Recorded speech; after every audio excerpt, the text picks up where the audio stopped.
சமயம் பார்த்தீங்கன்னா நிறைய மானியங்களை அறிவித்திருக்கிறீர்கள், நான் பார்த்தேன். ஆனால் இந்த மானியங்கள்லாம் பார்த்தீங்கன்னா 1 ஏக்கர் 2 ஏக்கர் விவசாயிகளுக்கு தெரியவே தெரியாது. ஒரு 20-30 ஏக்கர் வைத்திருக்கிற விவசாயிகள் தான் இந்த மானியத்தை பற்றி நன்றாக தெரியும்.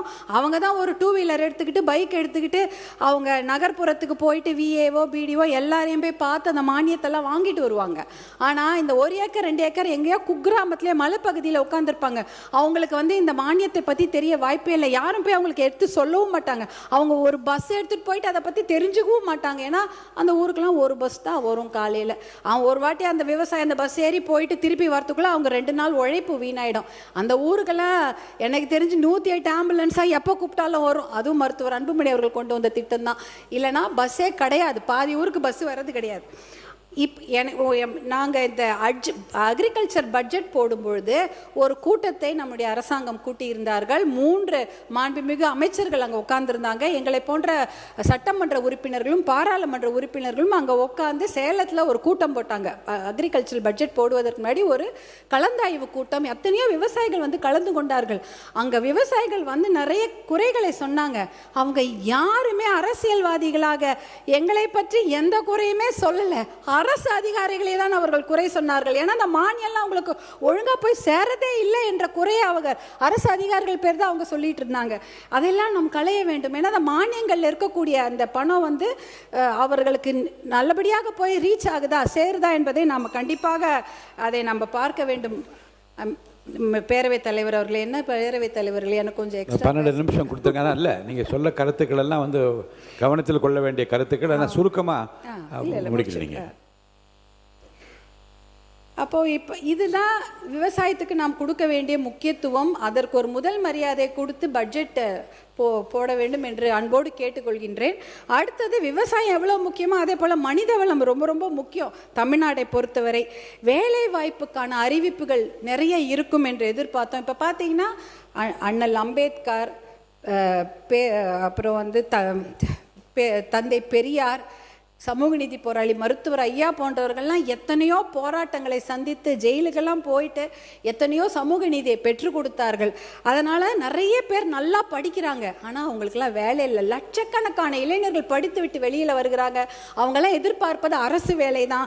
அரசு வேலையில் பார்த்தீங்கன்னா டிஎன்பிஎஸ்சி, டிஆர்பி, அதாவது டீச்சர் ரெக்ரூட்மெண்ட் போர்டு இருக்குது, மெடிக்கல் ரெக்ரூட்மெண்ட் போர்டு இருக்குது, தமிழ்நாடு அரசு பணியாளர் தேர்வாணையம் இருக்கிறது, யூனிஃபார்ம்டு சர்வீஸ் எக்ஸாம், சீருடை பணியாளர் தேர்வாணையம், இத்தனை இருக்கிறது. இந்த எக்ஸாம்லாம் எத்தனையோ பேர், ஒரு 3000 போஸ்ட்டுக்கு 30 லட்சம் பேர் எழுதுறாங்க.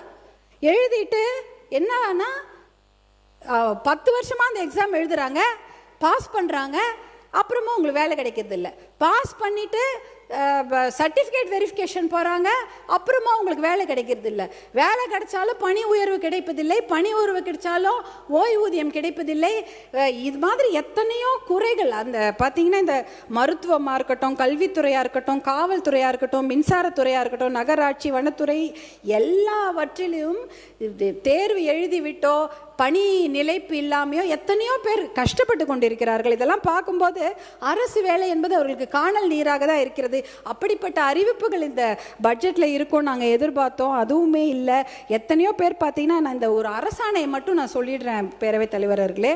அரசாணை 152 ஜிஓ 152 பார்த்தீங்கன்னா சென்னை மாநகராட்சி தவிர மிச்சம் இருக்கக்கூடிய 20 மாநகராட்சியில் பணிகளே கிடையாது. அந்த பணிகளை எல்லாம் ஒப்பந்ததாருக்கு கொடுத்துடலாம் அப்படின்ற ஒரு ஜிஓ போட்டிருக்கிறாங்க.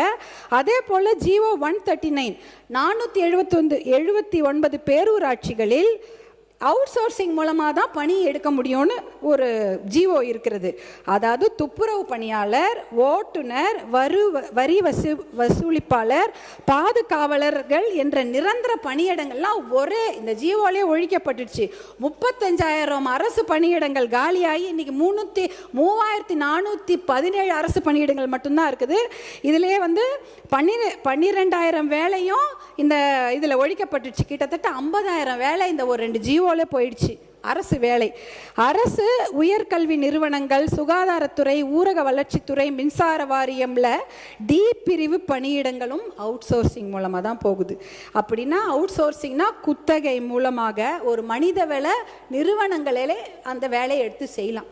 ஆனால் அவங்களுக்கு அரசாங்கம் தான் அவங்களுக்கு பணி கொடுக்குறாங்க. அவங்க வந்து வேலையாட்களை அமர்த்தி அந்த வேலை வாங்கி கொள்ளலாம். இதில் பார்த்தீங்கன்னா இந்த கான்ட்ராக்ட் ஒப்பந்த தொழிலாளர்கள் சந்திக்கும் இன்னல்கள் ஏராளம் பார்த்தீங்கன்னா இதில் உழைப்பு சுரண்டப்படுகிறது, ஊதியம் சுரண்டப்படுகிறது, மனித உரிமை மீறல் இருக்கிறது, சமூக நீதி, இடஒதுக்கீடு இடமே கிடையாது. இந்த அவுட் சோர்சிங் முறையை கண்டிப்பாக ஒழித்து விட்டு, ஏன் தெரியுங்களா, 100 கோடி ரூபாவோ 150 கோடி ரூபாவோ அந்த நிறுவனங்களுக்கு கொடுத்தீங்கன்னா 12 கோடி ரூபாய் மட்டும்தான் அவங்க வந்து சம்பளமாக கொடுக்குறாங்க. மிச்சம் 140 கோடி ரூபாய் என்ன ஃபினாயில் வாங்குறதுக்கும் தொடப்பம் வாங்குறதுக்குமா யூஸ் பண்ணிக்கிறாங்க? அப்போ என்ன அது அட்மினிஸ்ட்ரேஷன் சார்ஜஸ்ன்னு சொல்கிறாங்க. இதெல்லாம் வந்து ஒழிச்சிட்டா தான் இடஒதுக்கீடு பாதுகாக்கப்படும், மனித உரிமை மீறலை வந்து நம்ம குறைக்கலாம். அதே போல் நீங்கள் பார்த்தீங்கன்னா அடுத்தது டெம்பரரி தற்காலிக பணியிடங்கள். அந்த தற்காலிக பணியிடங்களில் வந்து 5 வருஷம் பணியாற்றினா அவங்களுக்கு நிரந்தர பணியிடமாக ஆக்கி கொடுக்க வேண்டும். இன்னொரு சொல்யூஷன் இருக்குது. தனியார் நிறுவனங்களில் 80% உள்ளூர் இளைஞர்களுக்கு வேலை வாய்ப்பு கொடுக்க வேண்டும் என்ற ஒரு பாலிசி டிசிஷன் சட்டத்தை கொண்டு வந்தால் கண்டிப்பாக அரசு வேலை இல்லைன்னு ஆகிப்போச்சு. அட்லீஸ்ட் தனியார் வேலையிலேயாவது அவங்களுக்கு வந்து ஒரு முன்னுரிமை கிடைக்கும். இந்த பாலிசி டிசிஷன் பார்த்தீங்கன்னா ஆந்திரா, கர்நாடகா, குஜராத், மகாராஷ்டிரா, ஹரியானாலாம் எடுத்திருக்கிறாங்க. அந்த பாலிசி டிசிஷனுக்கு எந்த ஒரு செலவுமே கிடையாது. ஒரு சட்டத்தை போட்டால் கண்டிப்பாக 80% இளைஞர்களுக்கு தனியார் நிறுவனங்களில் வேலை கிடைக்கும். இது ஒரு சொல்யூஷனாக நாங்கள் சொல்கிறோம். இதை மாற்றம் அப்படின்னு சொல்லிட்டு தான் எல்லாருமே வந்து ஆட்சிக்கு வந்திருக்கிறாங்க. இப்படிப்பட்ட ஒரு மாற்றத்தை கொடுக்க வேண்டும் என்பதற்காக தான் 2004 மருத்துவர் அன்புமணி அவர்கள் சுகாதாரத்துறை அமைச்சராக பொறுப்பேற்ற போது நிறைய முன்னேற்றமான திட்டங்களை கொண்டு வந்திருக்கிறாரு. அவர் அதற்காக 4 இன்டர்நேஷனல் அவார்ட்லாம் வாங்கினாரு. ஒரு மாற்றத்தை கொடுக்க வேணும், சிஸ்டத்தை மாற்றணும்னா அது மிகப்பெரிய சிக்கல், மிகப்பெரிய போராட்டம் என்பது நான் கண்கூடாக பார்த்துருக்கிறேன். மிகப்பெரிய ஒரு டொபாக்கோ மாஃபியாவை எதிர்த்து தான் அவர் போராடினாரு. அதற்காக அவருக்கு நான் கண்கூடாக பார்த்திருக்கிறேன். மிகப்பெரிய ஒரு டொபாக்கோ மாஃபியாவை எதிர்த்து தான் அவர் போராடினாரு. அதற்காக அவருக்கு விருதுகள்லாம் கிடைச்சது. ஸ்டாண்டிங் ஓவேஷன்ல அமெரிக்காவில் கொடுத்தாங்க. அதே போல யுனைடெட் நேஷன்ஸ்ல WHO அவார்டு 2 வாங்கியிருக்கிறார் மருத்துவர் அன்புமணி. எதற்காக? இந்த கிராமப்புற சுகாதார திட்டத்தை அறிமுகப்படுத்தி 108 ஆம்புலன்ஸ் போன்ற திட்டங்களை கொடுத்ததற்காக WHO உடைய அவார்டை அவங்க வாங்குறாங்க.